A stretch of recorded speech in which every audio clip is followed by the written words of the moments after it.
Hello दोस्तों, आज की कहानी का नाम है बुद्धिमान चूहिया। रानी चूहिया बरगद के एक बड़े पेड़ की जड़ में अपना बिल बनाकर रहती थी।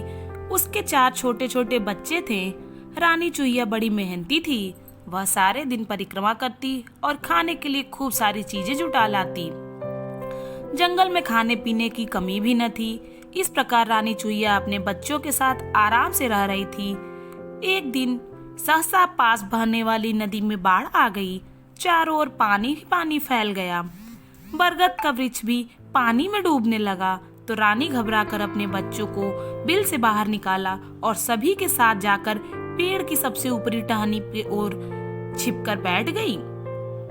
पानी था कि रुकने का नाम ही नहीं ले रहा था।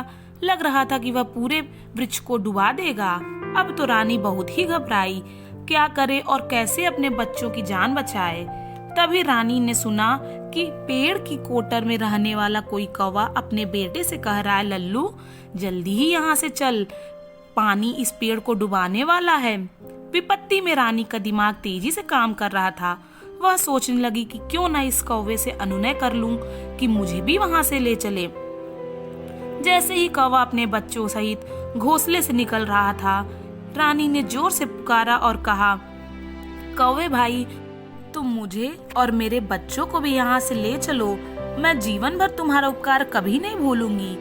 कौवे ने चारों ओर गर्दन घुमाकर देखा कि आवाज कहाँ से आ रही है। सहसा उसकी निगाह सिकुड़ कर बैठी रानी और डर से कांपते उसके बच्चों पर पड़ी।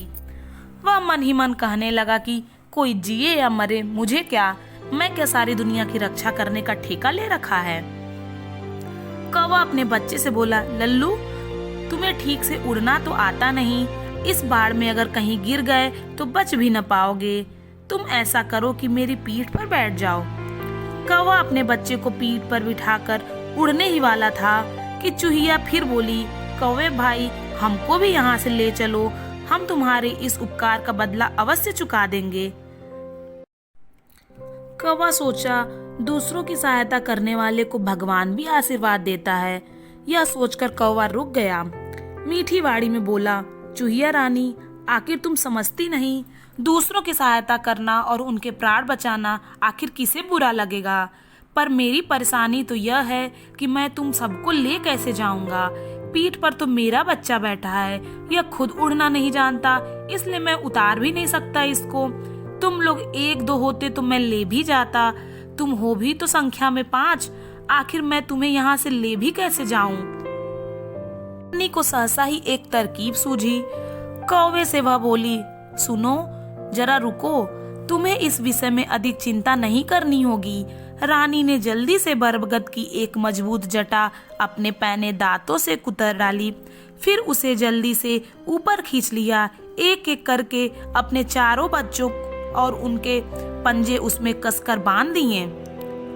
अब वह जटा का आगे का भाग कौवे को पकड़ाती हुई बोली, लो इसे पकड़कर ले चलो। कौवे ने उसे अपनी चोंच में पकड़ा ही था कि चूहिया बोल उठी, न भाई न, इसे चोंच में न पकड़ो, रस्सी में 5 जाने बंधी हैं। तुम जरा सा भी बोलोगे तो रस्सी छूट जाएगी और हम सब मर जाएंगे।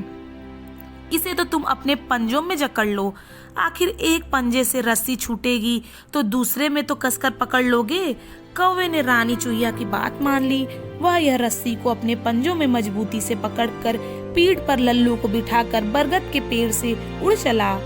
कौवे को यूं इस प्रकार जाते देखकर अनेकों निगाहें उस पर पड़ी। एक गिद्ध ने उसे देखा और उसके मुंह में पानी भर आया। उसने अपने मन में सोचा कि आज तो खूब छककर दावत होगी। गिद्ध भी छिपकर कौवे को पीछे पीछे उड़ चला। जब पानी खत्म हो गया और सूखी जमीन आ गई तो कौवा आसमान से उतरा। रानी बोली, कौवे भाई, तुमने मेरे परिवार की जान बचाई है। मैं तुम्हारे उपकार से कभी उड़ड़ नहीं हो सकती हूँ। मैं कभी न कभी तुम्हारी सहायता जरूर करूंगी। अब अपने पंजों से रस्सी खोलो जिससे हम सब जल्द से अपने ठिकाने को खोज लें। तभी लल्लू बोला, पिताजी, मुझे तो बहुत ही जोरों से भूख लग रही है। कौवा कहने लगा, आज तो मैं और तुम छक कर खाएंगे, माल सामने है। कौवे की बात सुनकर रानी सचेत हो गई थी। जैसे ही कौवे ने रानी के बच्चे के आगे चोंच लगाई। उसने जोर से अपनी पूंछ घुमाकर उसके मुंह पर दे मारी। पूंछ कौवे के पुतली पर जोर से लगी, वह तिलमिला उठा। रानी बोली, ओह, विपत्ति में पड़े हुए प्राणियों की रक्षा के बहाने तुम अपना ही स्वार्थ पूरा करना चाहते हो। धिक्कार है तुम पर। याद रखो, कभी तुम पर भी मुसीबत आ सकती है और तुम्हें भी दूसरों की सहायता की जरूरत पड़ सकती है। मत भूलो, हम भी समाज में रहते हैं, दूसरों की सहायता की आवश्यकता हमें भी पड़ती रहती है। कौवे भाई, मुसीबत में तुम्हारे साथ भी कोई ऐसा व्यवहार करे तो तुम्हें कैसा लगेगा? कौवा तुनक कर बोला, मैं न तो परोपकारी हूँ न तो महान आत्मा जो सबकी सेवा करता फिरूं। गलती मेरी नहीं तुम्हारी है जो तुमने मुझ पर इतना अधिक विश्वास किया। अब तुम सबको हमारे पेट में जाने से कोई नहीं बचा सकता। रानी ने सोचा कि अंतिम बार इससे विनय करके देख लेती हूँ। दुष्ट को पहले बातों से ही मनाना चाहिए। यदि कहे हुए दुष्ट को पहले बातों से ही मनाना चाहिए। यदि कहे हुए का असर उस पर न हुआ तो फिर चतुराई से कोई दूसरा रास्ता खोजना पड़ेगा। रानी दोनों पंजों को जोड़कर विनम्रता पूर्वक कहने लगी, कौवे भाई, आखिर कुछ तो लिहाज करो। मैं तुम्हें भाई कहा है। ये छोटे छोटे बच्चे तुम्हारे भांजे हुए, अपने इन भांजों को क्या खा पाओगे तुम? पर धूर्तों और स्वार्थियों के लिए कोई रिश्ता नहीं होता। कौवे ने रानी की एक न सुनी और सबसे पहले उसे ही खत्म करने के लिए चोंच आगे बढ़ाई।